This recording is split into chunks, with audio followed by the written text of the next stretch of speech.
Okay, so let's start with the Big Bang. Now, if it is true that the universe started off with a Big Bang and it just expands slowly, then it should expand linearly, okay? But what we see is this. First of all, the universe, it expands weirdly, okay? It's more like this. So as it expands, different parts move faster than other parts. That makes no sense. Also, certain galaxies, okay, galaxies, move faster than other galaxies. This makes no sense either. So, the way that astronomers have explained away these statistical problems is to introduce a new concept called dark energy. And dark energy is most of the universe. It's like at least 80%. Some scientists believe it is 90%. So most of the universe is composed of dark energy. And of course you're like, what is dark energy? And the answer is, we don't know. Now, dark energy sounds like we don't see it. That's not what it is. It's we don't know what it is. And quite honestly, it's cheating. Okay? So let me give you an example. Let's just say you take a math test and the teacher asks you 1987 plus 25 and your answer is 20. Okay? That's obviously wrong, right? So your teacher says, this is wrong. And then you say, oh, I know how to fix this. Plus dark energy. Problem solved. Okay? This is like literally what cosmologists are doing with dark energy. We don't know what it is, but they say it must be there because otherwise we cannot explain these statistical inconsistencies in our measurements and modeling. And then of course you're like, well, why don't you just say that the Big Bang Theory is wrong? And they're like, well, we could say that. The problem is we don't have a better model. Well, in fact, there is a better model. The better model is there are different Big Bangs. Okay? So if you just assume that there are different Big Bangs, well, this helps us understand what's going on better. But then the question then is, wait a minute, if there are multiple Big Bangs, why are there multiple Big Bangs? Okay? So our current system of understanding the universe simply does not work. And the problem is that it's become a paradigm, a story that is accepted by most scientists, and they refuse to budge on this issue. Okay? But I'm telling you right now that this system is clearly problematic, and it could be wrong. Okay? So that's a problem with the Big Bang. Now let's move on to evolution. Okay? Evolution. Now, in theory, evolution does work, and it works for most animals, except when it comes to human beings. Okay? Because the idea of evolution is gradual progress. But we don't know how we went from the ape, okay, to the human. We share with the ape, other monkeys, 99.9% of DNA. But we don't know why we're so different from the ape. Okay? That's the first problem. Second problem is humans have been around for about 200,000 years. Okay? That's a long, long time. We only have maybe 50,000 years of history. So where did the other 100,000, 150,000 years go? We don't know.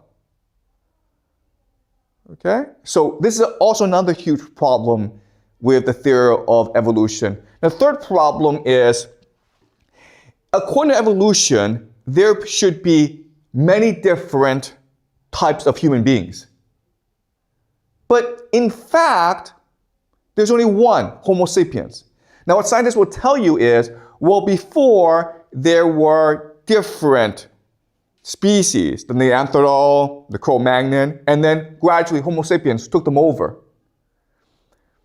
And you can believe that, but it's problematic because according to evolution, there should be many, many different types of humans, okay? Maybe some with 6 fingers, some with 3 eyes, like animals. Okay, so the lack of diversity in the human species, it doesn't really fit into the evolution model, okay? All right, so that's the problem with evolution. The real problem is with the human mind, okay? So let's go over some of the problems. All right, so with neuroscience, what they teach you is that what the worldview does, that's very important, is that it filters memories. Okay, the reason why is every day you're absorbing a lot of experiences. If your brain were to absorb all the experiences, your brain will explode because there's too much information to process. Therefore, your worldview processes different experiences. It differentiates between experiences that are important and experiences that are not important. And experiences that are important, of course, goes into your long-term memory. The problem with this is, how about babies? In theory, babies should not have a worldview. They should not have a personality. But if that's the case, then how do they process memories? How do they know what memories to store, what memories not to store? Okay? The other thing is that I have 3 kids, and I can tell you that they're all distinct personalities. It seems as though they were born with a worldview. And then the question then is, where does this come from? Your eye color, your hair, your height comes from your parents' DNA, right? So is your personality from your parents' DNA? Probably not, okay? Just ask yourself, am I a composition of my parents' personalities? You're not. You're a different person than your parents. So this is a huge problem with this model. Where does the personality come from? And why is it embedded in us from the very first day? Okay?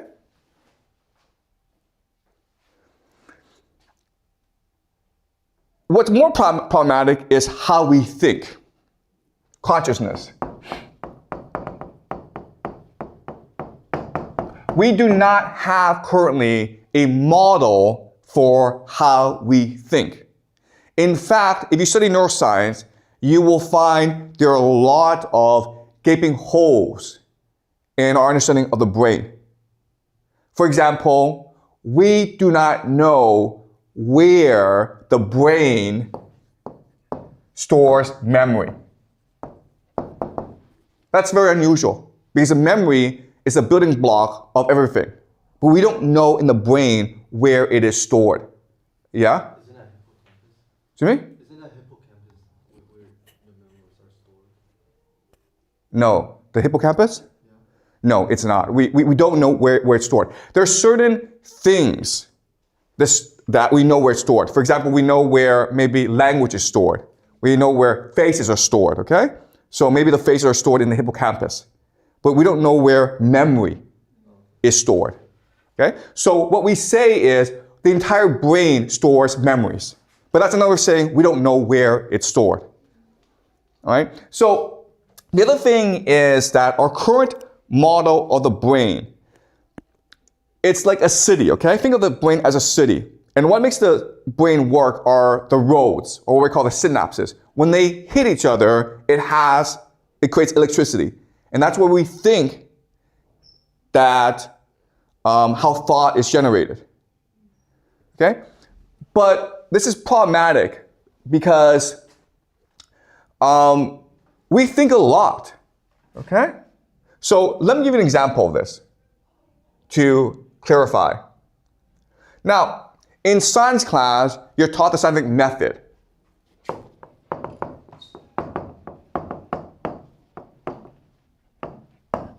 Okay, what's the scientific method? Well, you do research. You create a hypothesis from the research, and then you create an experiment to test out the hypothesis. And then you have data, and then you make observations, and then you refine the hypothesis, okay? And this is what we believe a way to model the act of thinking. And you're taught this in every class, even in English class, right? You do research, then you create an outline, right? The outline has a thesis with 3 evidence, right? And then you write it out, write a draft, you edit it, and you repeat the process. Okay, this is what you're taught in school. Okay, I'm gonna say something that will shock you, okay? This is what you're taught in school. This is what you believe works. But as someone who is much older than you are, as someone who actually thinks for a living, who teaches for a living, who writes for a living, I'm gonna tell you, how you actually think is the complete opposite.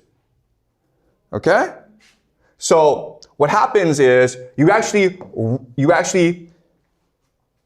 think or imagine the story or the idea to begin with, okay? And then you start working backwards to create the process. You're taught in school, it's a process that creates the idea. What I'm telling you is that in reality, it's the idea that creates the process. Okay? So let me give you an example of this. If you look at every major scientific discovery, it all came to the person in a dream or when he was, or it sort of popped into that person's head. Okay? It's just think of a light bulb popping up, okay? So an example is Albert Einstein. Albert Einstein created his theory relatively not in a laboratory, not by doing research with other scientists, but simply by sitting in a patent office every day and just daydreaming. And then, boom, the idea came to his head. He's like, okay, now I have this idea. Now what he's going to do is go back and look for the evidence to support his idea. Yes? Hypothesis is like an idea. Okay. Is a hypothesis the idea? Okay. No, the hypothesis is the assumption. Okay? What I'm trying to tell you is this. What I'm trying to tell you is the idea or the final product comes first. Then you go backwards. Okay? And you create the draft. Then you create the outline. Then you do the research. Okay? Now, I know this sounds weird, but let me give more examples. James Watson came up with the double helix model of DNA. How he did this was he spent years and years working to figure out how DNA worked. And then, boom, one day he had a dream of a staircase, a double staircase. And he's like, maybe that's the model I need to use. And then he started to do more research and he discovered, hey, this works. Okay? But the question then is, how did that get into his head? Okay, let me give you another example. I write books, and I've written 3 novels. And you won't believe this, okay? But my wife is here, and like she knows how I work. You would think that when you write a book, you would spend every day at the desk and read books, take notes, and then transform it into a book, right? I don't do that. What I do is I lie in bed and I might play some video games or I might read a book, okay? I get up, I walk to the park, and I come back and I have all these ideas. And I write down all these ideas over 1 hour, 2 hours on the computer, okay? And then I'm exhausted. I've run out of ideas. And I'm like, okay, tomorrow, what am I going to do if I have no ideas? I can't write anymore. But what happens is the next day I get up and I have new ideas. And I write it back and I write it down again, okay? So it's not like I am generating these ideas. It's more like I'm receiving these ideas. If you actually watch me work, it is almost impossible to think that I actually do any work because I'm always like lying around or walking around or daydreaming, okay? My wife tells me that when I write or when I work, it's like I'm possessed. I'm possessed by something, okay? Meaning like I don't see anything and I really don't know what other people are doing because I don't care. I don't care because I'm focused on my work, okay? Also, I'll give you another example, the way I teach. Now, when you see me teach, you think, oh, you must have a script. You must have outlined the class. I don't do that. I have a conception, I have a framework in my head. I come to class and I teach. How do I teach? I watch your observations, I watch your facial expressions, and based on your responses, I then start to flesh out the framework. And how do I do that? Because I'm always accessing a higher force. And I'm receiving this information that I can then articulate to you in class. And that's why if you have been with me for a long, long time, 10 years, you will know I've never taught the same class ever. You can go on YouTube and watch all my videos. I teach this class different each time. Because each time, what I'm doing is I'm channeling a higher force and bringing it to you. But it is a conversation, it's a dialogue. And it's no different from reading a book or seeing a great painting, okay? Each experience is unique because a painting or the book, it's almost like a platform for you to experience the divine or higher power.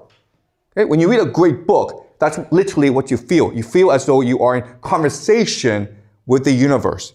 And this book is really a portal into the universe. Okay? If you read a great book, I'm not sure if you had read a great book. Okay? So if you want to really be creative, you have to trust the universe. If you really want to destroy your creativity, you follow this system. Okay? So what I'm telling you, and I know this is going to be weird, but school, it destroys your creativity because it teaches you a process that does not work. No scientist in the history of humanity has ever come up with a great idea using the scientific method. I guarantee you. They've all came up with a great idea through their imagination, through their intuition, by channeling the divine. Okay? That's every single scientist, including Einstein, Newton. Yes? But Wait, sorry. Can you speak to the... Okay, so I agree with what you're saying, but personally, I think scientific method is more like how these inspirational ideas are being presented to others. Oh, yes. Yeah, good point. Exactly. That's exactly correct, okay? So I use scientific method in order to convince other people that I'm correct. You're absolutely correct. Because if I told people, oh, I had a dream, well, like, it's not convincing, okay? So the scientific method, it's a way for us to communicate and spread ideas. You're absolutely correct, okay? But as I say, you will never, ever have a great discovery by following the scientific method. You have to have an inspiration. And then use the scientific method to explain your inspiration to other people.